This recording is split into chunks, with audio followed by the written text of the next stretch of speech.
Šiltais veikučiai. Jau reikia gal pečių jungti. Šilta diena labai jau sušyla. Naktį dar sušala. Bet gal prisukti reikia, kad ne taip kaitintų. Kai lovai guli, tai visai gerai, kai šilta. 5 dienas pragulėtas lovoj. Boring labai, bet jeigu tik pasijudini biškį kažkur tai kažką tai pajudini ranką, tai tada labai skauda. Tai va, po biškį atsiranda judesys rankoj iš peties ir iš klubų kartais. O labiausiai tai nefaina, kad dalis rankos nutirpus ir niekaip nesigauna. Žinot, kaip būna, nutirpsta ranka, tai tiesiog jinai yra nutirpus ir nejaučiu dalies rankos. Čia spėju dėl tų prapjovimų petyje, kažkur tai kažkokia tai gal nervas koks nors prapjautas. Gal atsistatys, gal ir ne. Svarbu, kad ranka veiktų. Tai reikia po biškį pradėti judint, mankštint. Krūvio daug neduot, kad nenuplyštų vėl. Ir labai keista, kai atrodo, tu keli ranką, pasižiūri, nesikelia ranką, o tau atrodo, kad keli. Tiesiog neveikia kažkaip tai, kažkas tai. Bet jau po biškį jau pradeda.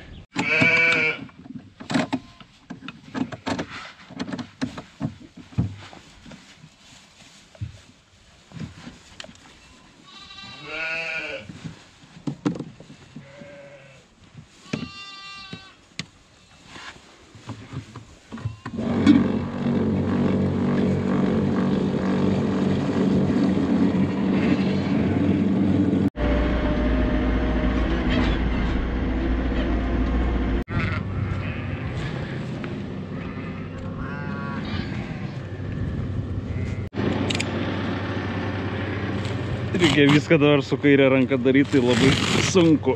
Kažkaip nemoku nieko daryti su kairė.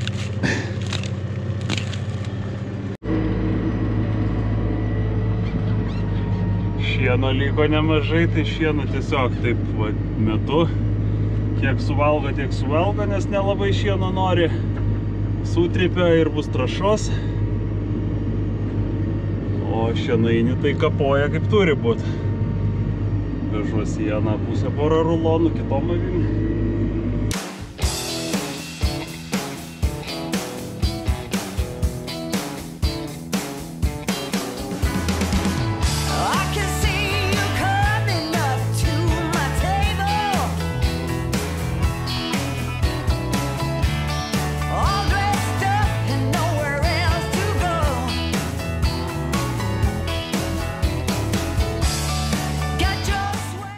O žinokit, kaip faina matyt, kad vyksta projektas, vykdomas yra, bet matyt, kaip yra išpildoma taip, kaip aš įsivaizdavau. Nu, čia yra mano mintis, kaip aš įsivaizdavau savo pirtį ir man pavyko tai išpavydalint ant lapo popieriaus ir nuo to popieriaus lapo jau dabar yra pavydalinama jinai natūroj. Tai atrodo lygiai taip pat, kaip aš įsivaizdavau. Kai kas sakys, kad nesąmonė, čia ne taip turi būti, bet jūs savo pirtis darykit taip, kaip jum atrodo, o aš savo pirtį darau taip, kaip man atrodo. Ir bus gerai. Didelė labai ta pati garinė bus, bet galima mažesnę daryti, bet kainuos tiek pat. Ar mažesnė, ar tokio dydžio, nes rąstai yra 6 metrų. Tai tegul bus jinai didesnė, nei mažesnė, o kainuos tiek pat.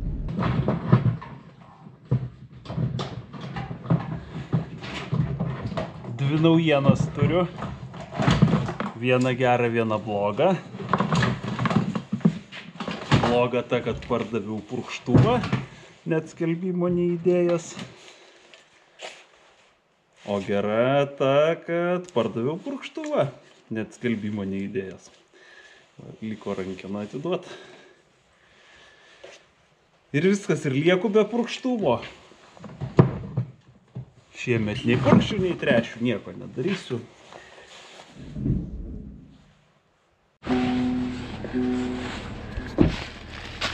Su Bazėku kažkada radom tokį grobį nemažą ir nesugebėjom parnešti, nes labai sunkus buvo. Tai paslėpiam. Va, koks grožis. Vilkų darbas. Įsivaizduojat, kokių yra sudėtingų dalykų gyvenime. Kaip kad, pavyzdžiui, pasigaminti lipdukus. Pasigaminti lipdukus tokius gražesnius negu praeitą kartą. Ir taip 2 lipdukus atsiuntė.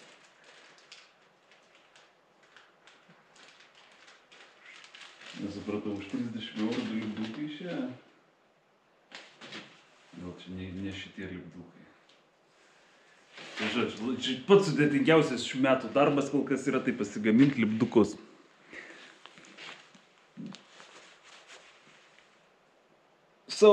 Tik tai aš buvau paminėjęs, kad noriu auksinės avelės, o ne juodos. Bet šiaip, žiūri, faina, kad blizgus, ne? Kiekvienas lipdukas kainuoja, gal nesakysiu geriau. Žodžiu, tai tokius lipdukus aš jum padalinsiu, kai susitiksim varžybose. Arba treniruotėse. Kaip kad, pavyzdžiui, Matsūryje, kur turėčiau jau pristatyti savo BMW turbo projektą. Noriu jum friendly reminderį primint, kad jeigu dar nespėjo deklaruoti 1,2% pajamų, gyventojų pajamų mokesčio, tai skirkit man, skirkit Avela Racing Team. Jeigu norit pamatyti mane su kažkuo rimčiau, negu su tokiam šiukšliam važinėjančiu. Nes vis tiek, turim kilt karjeros laiptais, gyvenimo laiptais, kaip ir lipdukai. Gi nedarysi lipdukų prastesnių negu praeitą kartą darėjai. Tai ir su mašinom irgi turiu konstruoti, nes mano gyvenimas yra vien dėl to sukasi, kad konstruočiau ir kad galėčiau lenktyniauti. Kaip ir kitų benzingalvių. Tai va, tai jeigu palaikot mane, išreiškite palaikymą man, skirdami 1,2% gyventojų pajamų mokesčio Avela Racing Team. Ir gausit lipdukų, aišku. Ir ne tik lipdukų. Gal ką nors rimčiau, gausit dovanų. Arba laimėsit kokioj nors loterijoje, akcijoje. Arba netgi gal norit įstoti į klubą Avela Racing Team automobilistų. Labai didelis darbas dabar vyksta, tai yra e-shopo paleidimas. Tai kol kas niekaip nesakau, kad parduodu šitos rėmelius, todėl kad noriu viską supaprastinti, nes labai daug reikalų yra. Pirmą gauti pavedimą, tada rašyti, siūst, klaidų įsivelia, ne ten nukeliauja, negauna žmonės, tai vėl toks atsakingas labai darbas, o jeigu jį suskaitmeninus, tai manau bus paprasčiau. Ačiū. Kokias mažas mažutė? Nemažas mažutis. Tavo čia? Ne?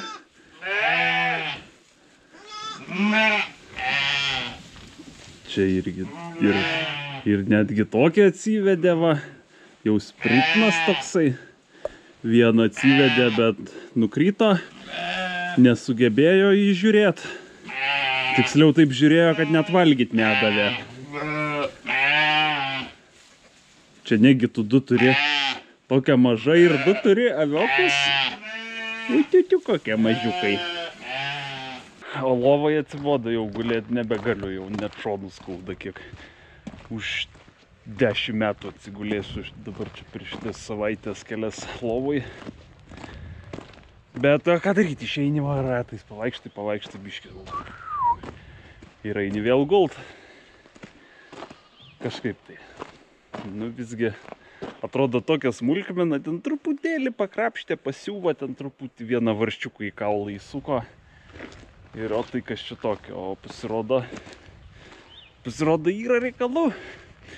Gal jau ir nebe toks jaunas. Bet gal visgi rimta šita surgery buvo. Norėtųsi ir tą daryti. Negaliu. O, ranka va.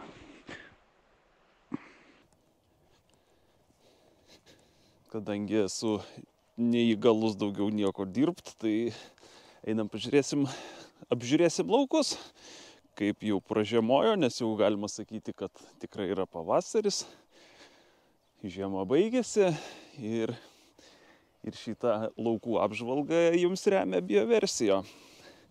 Pakalbėsim apie gerus dalykus, apie protingus ūkininkus pakalbėsim. Tai kaip galit suprasti, žiema baigėsi, rapsai jau pradėjo augti, vegetuot, jau antrą kartą, man atrodo, jie tai daro. Sakykit, kokį norit rapsą, ar didesnį, ar mažesnį, kad išraučiau. Nu, va čia didesnis, tai jį paliksiu, va čia 2 vienoj vietoj, tai paimsim mažesnį.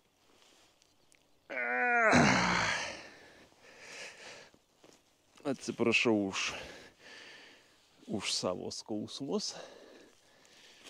Nėra šiaip tai ko atsiprašinėt. Nu ir va, turim rapsą. Pažiūrėkit, prie rapso gyvena sliekai. Ką tai reiškia? Tai reiškia, kad dirvožemį mes turim labai gerą ir gyvenam santarvėj su gamta. Va, rapsas panašus į buroką, cukrinį, runkelį. Tai šiemet pernai sakiau, kad rapso nesėsiu, bet pasėjau. Pasėjau taip, kaip aš galvojau, kad reikia sėt ir šiuo metu turim patį gražiausią rapsą mano ūkininkavimo karjeroje. Rapsas yra pats sveikiausias, rapsas yra pats didžiausias, geriausiai išsivystęs. Pažiūrėkit šaknų sistemą kokią. Pažiūrim, ką mes čia turim. Nu, vat yra skylutė tokia, neskylutė tokia, vat, tuščia vieta, bet jinai, aš manau, dar užsipildys. Čia gali būti, kad ne, čia ne vabalo. Būna šitas traubliukas, ar kaip jisai vadinasi, kad įkanda, padeda sėklą ir kiaušinius padeda ir tenai vabalai gyvena, bet ne, čia ne tas atvejis. Čia gal tiesiog dėl greito vystimosi boro daviau rudenį tik tai litrą. Tai dėl greito vystimosi būna nesusiformuoja pilnai šitas, bet šaknis visa sveika. Na, čia gal pašalė, kas ten žino. Ir augimo kūgelis jau kyla į viršų. Jau yra formuojami nauji lapai.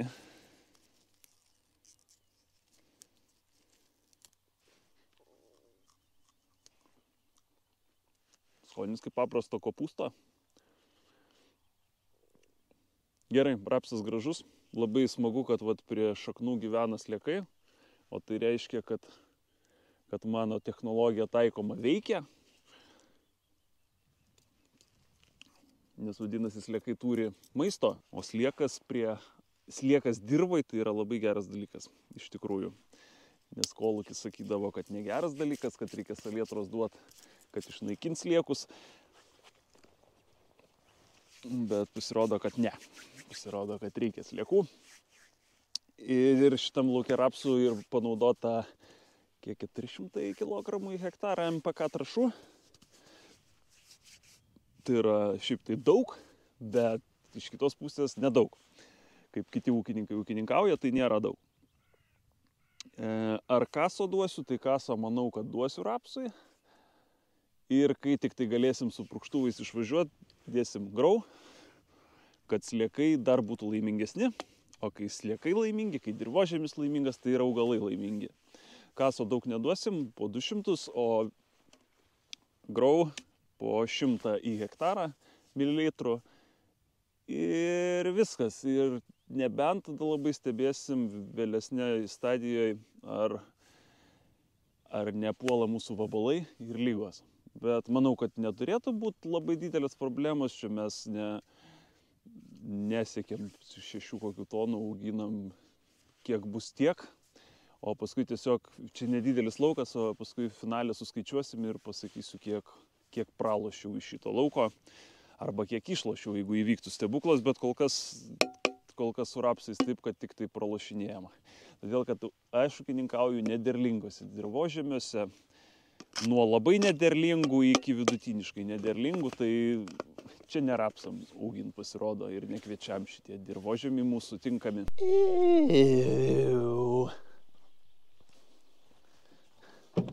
Eik pažiūrėk, ką pridirbai, vėl mašiną išpurvinai šunėkai. Būtina čia grūstis. Taip važiuoja, atrodo, sausa, kūgi čia galima važiuoti jau dirbti. Aha, norėtumėt. Prakeiktas laukas.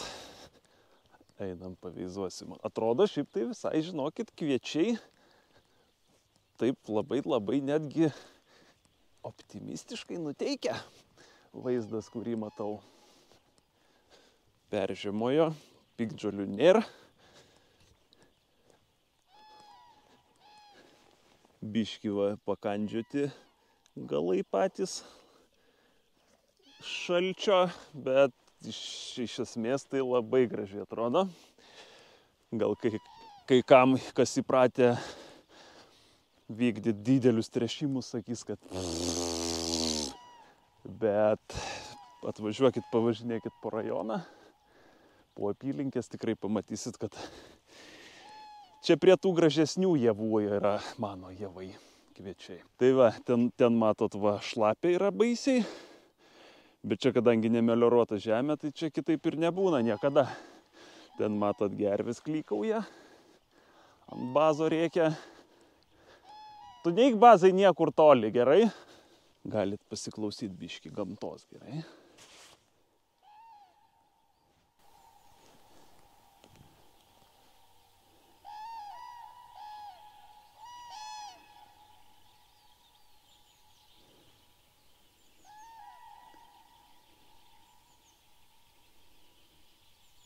Bunda gamta, smagu, gražu, klausyt gerą.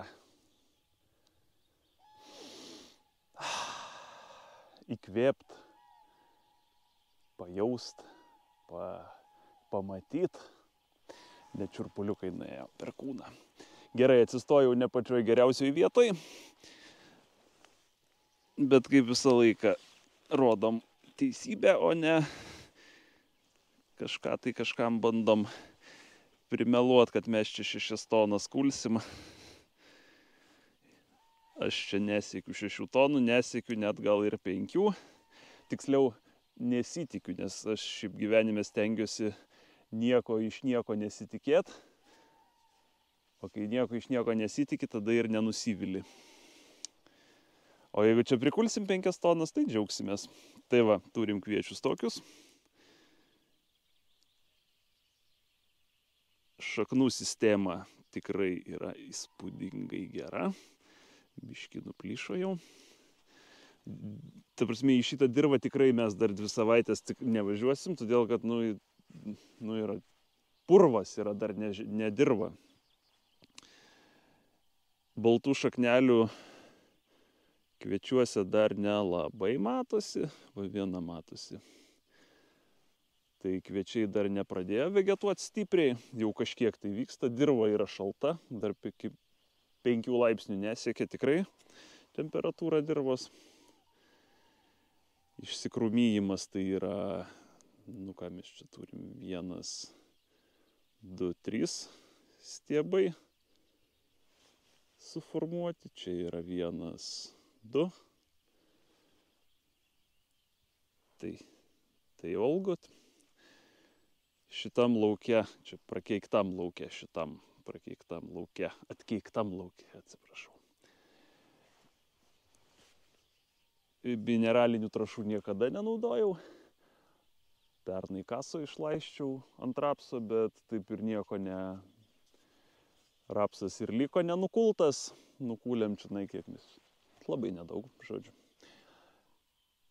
Tai su kviečiais kaip ir neprasileidau viską, purškimas nuo žolių buvo laiku panaudotas, herbicidas geras panaudotas, žolių nedaug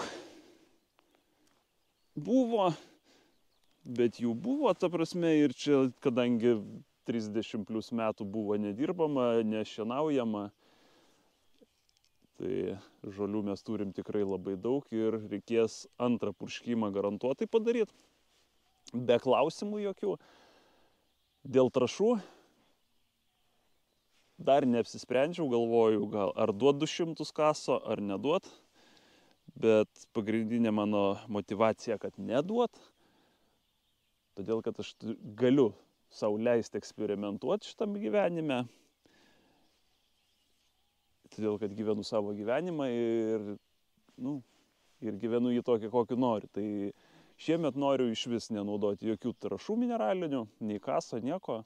Tik tai bioversijo produktus, nes tai yra tęstinumas, kaip ir vitaminai, kuriuos jūs geriat, sako žmonės, aš panaudojau ir nieko nepajaučiau. Tai jeigu tu vaikštai su mikroskopu, tada pamatysi rezultatą. Bet čia yra ilgas darbas, reikia įdirbio, tai jau 5 metai ar 6 metai, 5 metai, kai naudoju šitus produktus ir tikrai rezultatai akivaizdus, dirvožemis gerėja. Sekančiais metais jau darysim pakartotinius dirvos tyrimus, nes padariau prieš pradedant naudoti šitos produktus ir po 5 metų, suėjus jau 5 metam, pasidarysiu pakartotinius ir parodysiu baltą, juodą ant balto parašyta, kad tai veikia, nes aš tuo tikiu, kad veikia. Tai va, tai bus panaudoti tik tai bioversijo produktai. Ir dar viena motivacija nenaudot mineralinių trąšų, todėl kad iš šitų laukų nukulto derliaus bus verdamas raidas, fermentuotas gėrimas, kurį jūs labai pamėgot ir labai geriat. Tai ir šiaip gyvenime su maistu jūs gaunat labai daug trąšų, labai daug pesticidų, todėl nors į šitą produktą aš noriu, kad nebūtų. Ta prasme, aš esu atsakingas už to projekto, už to produkto. Ta patį svarbiausią dalyką, tai yra iš ko jisai verdamas, tai nedėsim. Arba dėsim visiškai minimaliai trąšų ir bus, toks produktas bus ne ekologiškas, bet, aš tai vadinu tvarus. Tas tvarumas irgi kiekvienas savaip supranta, bet, aš tai tvarumą suprantu tai, kad kuo mažiau padarant išlaidų, tiek gamtai išlaidų, tiek savo amortizacinių išlaidų, gaut daugiau. Ir pernai metai, kaip ir sakysit, kad buvo blogi, ten 1,5 tonos kūliau, nors kaimynas su trąšom kūlė irgi 1,5 tonos, o aš be trąšų kūliau 1,5 tonos, tai skaitau kaip ir gerai. Rugiai labai gerai pasirodė, tai reikia grįžti biškį atgal ir pagalvot, kodėl senoliai mūsų augino rugius, paskui gal kvietrugius, kviečių tik tai vienas kitas augindavo. Todėl, kad čia yra žemės nederlingos ir čia netinkama žemė yra tam pramoniniam Kėdainių, Panevėžio ūkininkavimui. Čia reikia rugius auginti, čia reikia avižas auginti, čia reikia grikius auginti. Nes tu, kad pridėsi, daug pridėsi, o paskui kai rudenį ateina ir sako, tik, žiūrėk, tu mums už trąšas skolingas. Ir tada stovi toks... Bet, vyrai, klausykit, aš tiek neprikūliau, kiek aš už trąšas išleidau. Ne mūsų reikalas. Ir tai tęsiasi. Ir jau kelinti metai, kai nustojau tuo tikėt, kad čia būtinai reikia tręšt. Spėkit ką. Tai visgi ant popieriaus, aš neskaičiuoju, bet buhalterė skaičiuoja. Ir žinokit, ant popieriaus skaičiukai tie, kur galutiniai, kiek tu išleidai ir kiek tu gavai ir kiek tau liko, žinokit, gerėja. Čia turim Rugių kalną, Piliakalnio, kitapus Piliakalnio kalną. Už šito kalno yra Piliakalnis. Irgi labai graži vieta, labai nedosni vieta ūkininkystėj, ūkininkavimui, todėl kad yra nederlinga žemė, stipriai nederlinga, nemelioruota žemė. Va, tai sakysit, mes tai jau patrėšiam, o pas mane tai purvas. Purvas toks, kad net paitva nelabai išeina. Va, turim rugius hibridinius. Sako, atsiliuojant hibridiniai nebebūna hibridiniais. Tai nežinau, kur čia teisybė. Ir sako, kad atsiliuoti negalima hibridinių augalų, todėl kad jie derliaus neduos, bet kažkaip tai antrais metais atsiliuojant hibridinį, jo derlius didesnis negu pirmais metais. Nežinau, kaip čia taip, gal čia sėkmė, gal čia dar kažkas. Tai turim išsikrūmijimą 1, 2, 3, 4, 5 stiebai iš vieno grūdo. Tai išsikrūmijimas yra tikrai geras.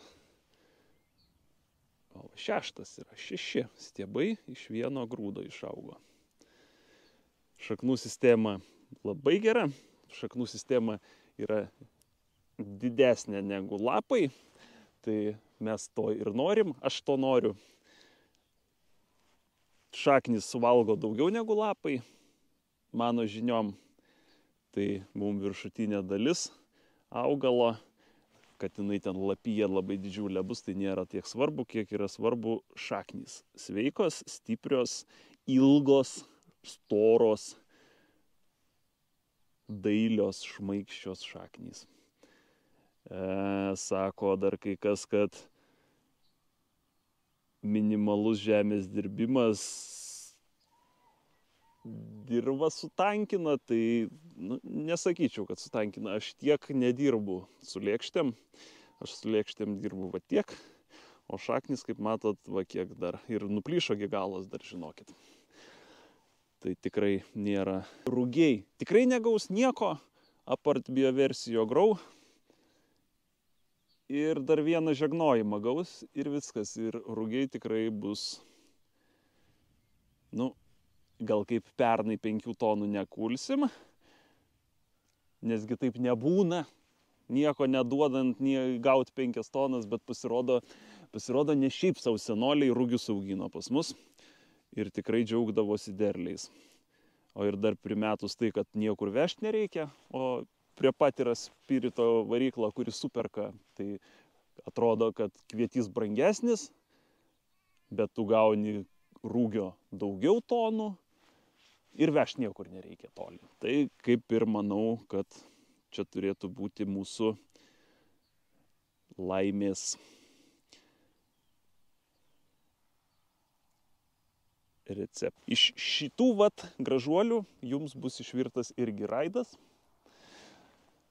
Ir vieta tokia kitokia negu tradicinė, ir augalai kitaip nei tradiciškai yra prižiūrimi ir mylimi, ir nedaug rugių yra žegnojami, kad gerai užaugtų, ypač šiais laikais. Tai va, tai tik tai dėl jūsų ir dėl savo eksperimentų vyksta toksai ūkininkavimas. Ir parodysiu dar vieną lauką, miežių lauką. Biški čia piktžolių daug, bet jos purkštos, tai nežinau, tik tai gali būti, kad jos atsigaus, arba jos nelabai numirė, va vien ramūnės visur. Matosi juostos, tą pusę gintaro kombainas kūlė, šitą aš pats kūliau, tai matosi, kad kombainininkas ko gero nepatyręs buvo, pribarstyta, bet čia įdomiai irgi pelų skleistuvas kaip ir yra kombaine, bet vis tiek juostos matosi. Jo, čia va kviečiai, va tie tamsesni. Tai tokios juostos va kelios yra, kas 6 metrus juosta kviečių. Šitam lauke turim nemažai šitų gėrių, reikės rinkti būtinai akmenis, tai talka vėl vyks šiemet. Jo, čia piktžolių tai nemažai. Bet kaip sakau, piktžolės purkštos gera chemija, bet gali būt, kad, nu vat rapsas, pavyzdžiui, rapsas gyvas, nors turėjo būti negyvas. Rapsas viena iš piktžolių šiaip tai yra, jinai auga ir auga ir auga. Tai čia irgi miežius ko gero teks perpurkšt. Jo, nes vat visos ramunės yra atsigavusios. Šiemet miežiai stebėtinai gražiai pražiemojo. Gintaras sakė, nebeauginsiu miežių, nes vis nesiseka, nes jo metai iš metų vis iššūsdavo, dar kažkas jam atsitikdavo, o šie metai vat kaip neaugina. O aš daugiausiai pasėjau miežių, tai vat ir pasirodo, kad jie šiemet gerai pražiemojo. Turim vat prie kiekvienos šaknies sliekų pilna. Tai tikrai džiugina. Miežiai išsikrūmyja. Ohoho, kaip. Va, iš vieno grūdo turim 1, 2, 3, 4, 5, 6, 7, 8 stiebus iš vieno grūdo turim. Tai yra įspūdingas skaičius. Žinant, kad čia nebuvo jau ilgą laiką naudota trąšų. Ir miežiam, nu nežinau, miežiam gal reiktų duoti 200 kaso. Taip, nu, 200 tai nieko, kai agronomai sako, vienai tonai jų ten užaugint grūdų reikia kiek 34 kg azoto veikliąją medžiagą. Tai, bet aš tada klausiu, o kiek yra dirvoj azoto veikliosios medžiagos? Taigi ne nulis yra, nes pagal tuos agronomus, kurie nori parduoti jum, tai pagal juos tai yra nulis. Dirvo jūs nieko neturit. Nei su lietum nukrenta, nei iš dirvos pasiemam. Tai vat reikia pridėti ten daug ir tada žiūri, kad nieko nesigauna. Gaunasi baronko skylė. O panaudojus bioversijo Grow, kaip tai veikia, tai galit va čia pažiūrėti, va, prašau. Kaip tai veikia, tai va taip va veikia, kad augalas yra išsivystęs, šaknų sistema tvirta, stiebų daug, nu ir viskas, ir jisai laimingas, ir jisai gyvena santarvėj su gamta. Ir galbūt netgi metų gale ta santarvė ir mano banko sąskaitoj bus. Kai nereiks daug atiduoti už trąšas, už chemijas, o derlių turėsim pakankamą. Ir noriu palinkėti jum nustot vaikytis tonų. Nes, kai pradėjau ūkininkauti, tai buvo pagrindinis aspektas, tai kiek kuli. Dabar dar irgi vis išgirstų iš ūkininkų, tai kiek kuli. Tai gal reiktų pradėti skaičiuoti ne kiek kuli, o kokį traktorių vairuoji, kokį automobilį vairuoji, nes tonos tai yra niekas. Tikrai ne ta vieta, kur reiktų girtis, kad aš tai 10 tonų kuliu. Nu ir ką, o kiek atiduodi. Graži diena. Nežinau, apžvalga jums ar patiko. Mano laukų, mano technologija auginamų javų. Važiuosim į parodą pasižiūrėti, šį kartą šiemet parodoje nedalyvauja Hegvita, tai aš irgi kaip ir laisvas paukštis nieko nepristatinėsim per parodą, tiesiog nuvažiuosim pasižiūrėti. Gal kokį purkštuvą apžiūrėsim, gal kažkokį tai naują padargą apžiūrėsim, kokio man reiktų, kokio nereiktų.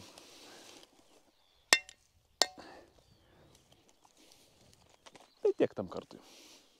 Iki. Ačiū, kad žiūrėjot, uždėkit laiką ant šitą video ir pasubscribinkit, jeigu nepadarėt to. Bet 100 000 visgi artėja. Sėdi? Sėdėk, neklaužada. Ir būtiniausiai parašykit komentaruose, kad aš ne taip darau, kaip reikia. Kaip jūs darytumėt, parašykit, kiek jūs to nukulsit Ir nepamirškit to, kad Petras pasveiko nuo komentarų skaitimo. Žinokit, jau nebeskaitau komentarų 2 mėnesius kokius.